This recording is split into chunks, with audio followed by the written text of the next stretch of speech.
श्रोताओं, आप सभी को प्यार भरी राम राम। आप सभी का स्वागत है आपके अपने YouTube चैनल हमारा सुंदर संसार मानवता पर। जी हाँ, आपका हार्दिक स्वागत है आपके अपने YouTube चैनल हमारा सुंदर संसार मानवता पर। आइए आज मैं रूबरू करवाता हूँ, आपको सुनाता हूँ मेरी अपनी लिखी हुई रचना मर्यादा पुरुषोत्तम श्री राम। जी हाँ, मर्यादा पुरुषोत्तम श्री राम। तो सुनिएगा और अपनी अमूल्य प्रतिक्रिया देना नहीं भूलिएगा। त्याग तपस्या बलिदानों के दम, त्याग तपस्या बलिदानों के दम, हे भारत के नर और नारी देखो। त्याग तपस्या बलिदानों के दम, हे भारत के नर और नारी देखो। श्री राम में हुई है अब तो यह दुनिया ही सारी देखो। श्री राम में हुई है अब तो यह दुनिया ही सारी देखो। शाश्वत सत्य सनातन को, शाश्वत सत्य सनातन को जीने वाले राम है देखो। शाश्वत सत्य सनातन को जीने वाले राम है देखो। वही मर्यादा पुरुषोत्तम, वही मर्यादा पुरुषोत्तम हमारी श्रद्धा भक्ति के प्रतिमान है देखो। त्याग तपस्या बलिदानों के दम, हे भारत के नर और नारी देखो। श्री राम में हुई है अब तो यह दुनिया ही सारी देखो। श्री राम में हुई है अब तो यह दुनिया ही सारी देखो। यह दुनिया ही सारी देखो। जीने को तो जीते हैं सब, जीने को तो जीते हैं सब, किंतु राममय होकर देखो। जीने को तो जीते हैं सब, किंतु राममय होकर देखो। अपनों के हित सुख चैन को त्यागो, अपनों के हित सुख चैन को त्यागो।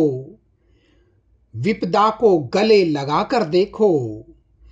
त्याग तपस्या बलिदानों के दम, हे भारत के नर और नारी देखो। श्री राम में हुई है अब तो यह दुनिया ही सारी देखो।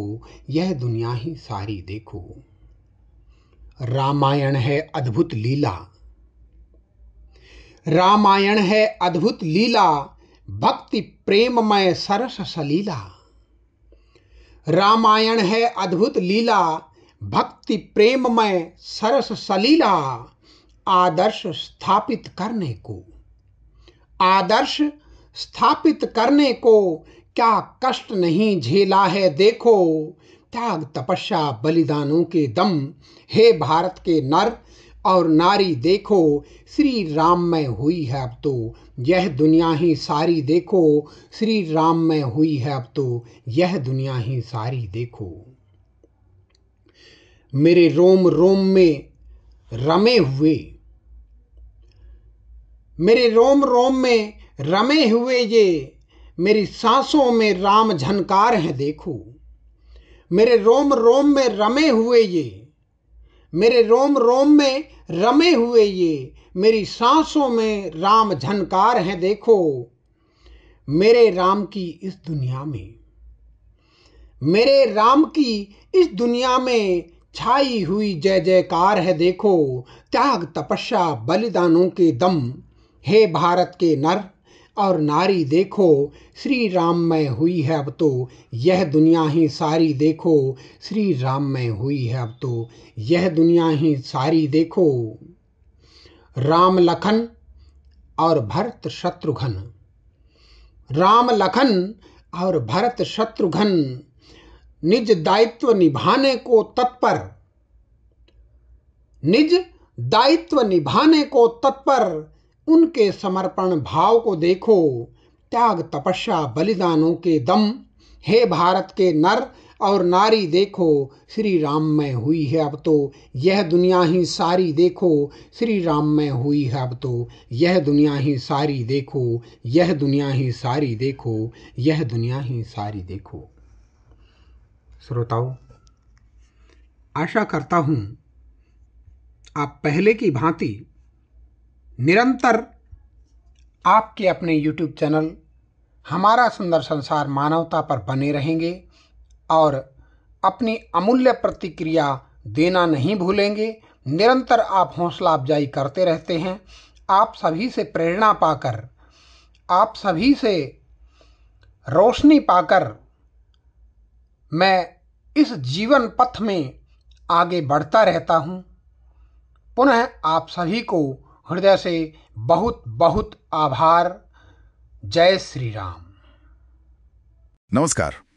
आज के डीप डाइव में हम बात कर रहे हैं डॉक्टर सुनील कुमार भारद्वाज की एक रचना पुरुषोत्तम श्रीराम और उस पर आधारित एक साहित्यिक समीक्षा की। जी। स्रोत हमारे पास ये समीक्षा ही है जी। और हमारा मकसद है कि समीक्षा के जरिए समझें कि इस रचना के मतलब मुख्य संदेश क्या हैं, उसका केंद्रीय भाव क्या है, काव्य शिल्प कैसा है। बिल्कुल। और ये देखें कि लेखक भगवान राम के चरित्र को, उनके आदर्शों को कैसे पेश करते हैं। एक दिलचस्प बात यह भी है कि लेखक डॉक्टर भारद्वाज PhD हैं, उद्योग विस्तार अधिकारी हैं और उनका एक जीवन संदेश भी है, मानवता ही धर्म है। हाँ, ये महत्वपूर्ण है। तो चलिए इस समीक्षा में थोड़ा और गहरे उतरते हैं। जी। सबसे पहले रचना का जो मूल भाव है वो क्या है। समीक्षा तो साफ कहती है कि ये पूरी तरह भगवान राम की भक्ति, उनके त्याग और उनके आदर्शों पर ही केंद्रित है। हाँ, बिल्कुल। और एक पंक्ति है जो बार बार आती है, त्याग तपस्या बलिदानों के दम हैं, भारत के नर और नाली देखो। हाँ। ये तो जैसे पूरी रचना की नींव हो। सही कहा।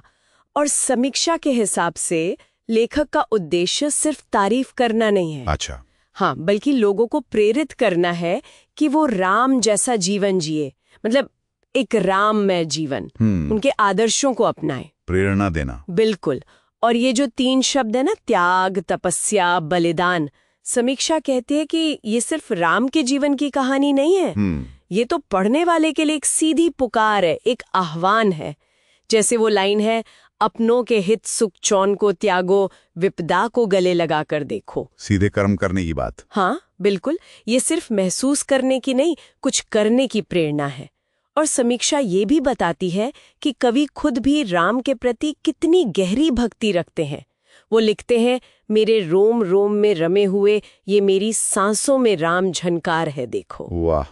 और फिर राम की व्यापकता की बात आती है, जैसे श्री राममय हुई है अब तो ये दुनिया ही सारी देखो। हाँ, ये भी है। तो समीक्षा इसे ऐसे देखती है कि राम सिर्फ इतिहास के पात्र नहीं रह जाते जी। वो एक तरह से एक शाश्वत, एक वैश्विक शक्ति बन जाते हैं। मतलब मूल्यों की बात है, सिर्फ पूजा पाठ की नहीं। बिल्कुल। उन मूल्यों को जीवन में उतारने पर जोर है। और फिर रामायण को अद्भुत लीला और भक्ति प्रेममय सरस सलीला कहना जी। और भाइयों के बीच का जो समर्पण है उसे उजागर करना, ये सब क्या है? ये आदर्श पारिवारिक और सामाजिक मूल्यों को स्थापित करने की कोशिश है, जैसा समीक्षा में बताया गया है। और ये दिलचस्प है कि समीक्षा सिर्फ कंटेंट पर नहीं रुकती, वो काव्य शिल्प यानी लिखने के तरीके पर भी बात करती है। हाँ, करती है। शैली को आह्वान परक बताया गया है, मतलब ऐसी शैली जो पाठक को सीधे बुलाती है, पुकारती है। जैसे हर पद में वो आता है ना, हे भारत के नर और नारी देखो, ये तो सीधे बात करने जैसा है। हाँ, बिल्कुल। और वो जो मुख्य पंक्ति है, त्याग तपस्या बलिदानों के दम, उसका बार बार आना, समीक्षा कहती है कि ये सिर्फ रटा रटाया टेक नहीं है। अच्छा, तो क्या है? ये एक तकनीक है। इससे संदेश पाठक के मन में गहरा बैठ जाता है, एक लय बनती है, एक दृढ़ता आती है पूरी रचना में। और भाषा के बारे में क्या कहा गया है? भाषा सरल खड़ी बोली है, आम पाठक समझ सके, लेकिन उसमें भावनाएं बहुत गहरी हैं। एक गेयता है, म्यूजिकलिटी जिसे कहते हैं। हाँ, जैसे कोई भजन हो। बिल्कुल, वो भजन या गीत जैसा एहसास देती है। और ये सारी चीजें मिलकर पाठक पर एक गहरा भावनात्मक असर डालती हैं। तो फिर कुल मिला के समीक्षा इस रचना को कैसे देखती है? इसका मूल्यांकन क्या है? तो देखिए, समीक्षा का निष्कर्ष ये है कि ये रचना सिर्फ एक स्तुति या प्रशंसा गीत नहीं है, ये उससे बढ़कर है। ये एक प्रेरणा देने वाला काव्य है। प्रेरणादायक काव्य। हाँ, ये राम के जीवन के जो शाश्वत आदर्श हैं, त्याग, समर्पण, कर्तव्य निष्ठा, उनको आज के समय के लिए भी प्रासंगिक बनाती हैं। सही। समीक्षा मानती है कि इसकी सफलता इसी बात में है कि ये सीधे दिल से जुड़ती है और जो मुख्य संदेश है उसे बार बार दोहराकर पक्का करती है। तो पाठक पर इसका असर गहरा और स्थायी होता है। इसे धार्मिक और नैतिक मूल्यों पर जोर देने वाली एक महत्वपूर्ण साहित्यिक कृति माना गया है। तो अगर संक्षेप में कहें तो ये डीप डाइव हमें दिखाता है कि समीक्षा के अनुसार पुरुषोत्तम श्री राम एक ऐसी रचना है जो भगवान राम के चरित्र का उत्सव तो मनाती ही है, साथ ही उनके आदर्शों को जीवन में उतारने का एक बहुत शक्तिशाली आह्वान भी करती है। मतलब भक्ति और कर्म प्रेरणा दोनों का संगम है। बिल्कुल, भक्ति और कर्म प्रेरणा। और यहाँ एक विचार छोड़ जाते हैं श्रोताओं के लिए जी। जैसे हमने शुरू में बात की थी, लेखक डॉक्टर सुनील कुमार भारद्वाज का जीवन संदेश है मानवता ही धर्म है। हाँ। तो इस समीक्षा में जिस तरह राम के आदर्शों मतलब त्याग, तपस्या, कर्तव्य निष्ठा को सामने रखा गया है, उसको देखते हुए मानवता ही धर्म है कि इस सिद्धांत को जीने का असल मतलब क्या हो सकता है, ये सोचने वाली बात है। बिल्कुल, ये गहरा सवाल है। नमस्कार, आज हम एक बहुत ही खास काव्य संग्रह पर बात करने वाले हैं, श्री रामलला विराजमान। इसके प्रधान संपादक हैं डॉक्टर सत्य प्रकाश। हमारे पास इसकी अनुक्रमणिका है, प्रस्तावना, संपादकीय और एक कविता का अंश भी है। तो आज इस गहन चर्चा का मिशन है इस संग्रह के पीछे की भावना को समझना, इसके जो मुख्य विषय हैं उनको टटोलना। खासकर अयोध्या में श्री रामलला की प्राण प्रतिष्ठा के ऐतिहासिक क्षण के इर्द गिर्द जो ये सब बुना गया है। तो चलिए शुरू करते हैं। इस संग्रह का जो केंद्र बिंदु है वो है 22 जनवरी 2024 की घटना। अयोध्या का नया मंदिर, श्री रामलला की प्राण प्रतिष्ठा। प्रस्तावना में नीरज कांत सोती इसे डॉक्टर सत्या होप टॉक मंच के सदस्यों की मतलब उन पलों में जो सहज भावनाएं उठीं उनका एक शाब्दिक रूप बताते हैं और इसे 101 रचना रूपी मणियों की माला कहा गया है। ये उपमा काफी सुंदर है ना? जैसे हर कविता एक मोती हो। हाँ बिल्कुल, और ये माला वाला विचार महत्वपूर्ण है क्योंकि ये दिखाता है कि कैसे अलग अलग व्यक्तिगत अभिव्यक्तियां एक सामूहिक भावना में पिरोई गई हैं। और देखिए, संपादक डॉक्टर सत्य प्रकाश अपने संपादकीय में एक बहुत ही कह सकते हैं अनोखा कोण लाते हैं। वो आयुर्वेद और भगवान राम के बीच के गहरे संबंध की बात करते हैं, जैसे वनवास, जड़ी बूटियों का ज्ञान और वो संजीवनी बूटी वाला पूरा प्रसंग। ये सच में सोचने वाली बात है। हाँ, ये कनेक्शन तो वाकई दिलचस्प है। क्या संपादकीय ये भी बताता है कि ये प्राचीन ज्ञान आज के संदर्भ में या मतलब इस किताब के जरिए कैसे प्रासंगिक है? मेरा मतलब है, क्या वो इससे सिर्फ एक ऐतिहासिक तथ्य की तरह बता रहे हैं या इसका कोई गहरा अर्थ भी निकाल रहे हैं? अच्छा सवाल पूछा आपने। देखिए, वो इसे सिर्फ एक तथ्य की तरह नहीं देखते। वो इस संबंध को एक आधार बनाते हैं पुस्तक को एक व्यापक दृष्टिकोण देने के लिए। वो इसे जन भावना की पुस्तक कहते हैं, जो सिर्फ धार्मिक नहीं बल्कि ऐतिहासिक और सामाजिक समरसता का संदेश भी देती है। उनका मानना है कि जैसे राम का जीवन या आयुर्वेद का ज्ञान कल्याणकारी था, वैसे ही ये संग्रह भी पीढ़ियों को प्रेरित कर सकता है, एक तरह की भावनात्मक और सामाजिक संजीवनी। अच्छा, समझ गया। तो ये सिर्फ भावनाओं का दस्तावेज नहीं है, बल्कि कोशिश है इसे प्रेरणा और समरसता का एक स्रोत बनाने की। संपादक महोदय ने संपादन की चुनौतियां का भी जिक्र किया है ना? मेरा मतलब 101 रचनाकारों को एक साथ लाना ये आसान तो नहीं रहा होगा। नहीं, बिल्कुल नहीं। और वे स्पष्ट रूप से योगदानकर्ताओं के समर्पण की बात करते हैं।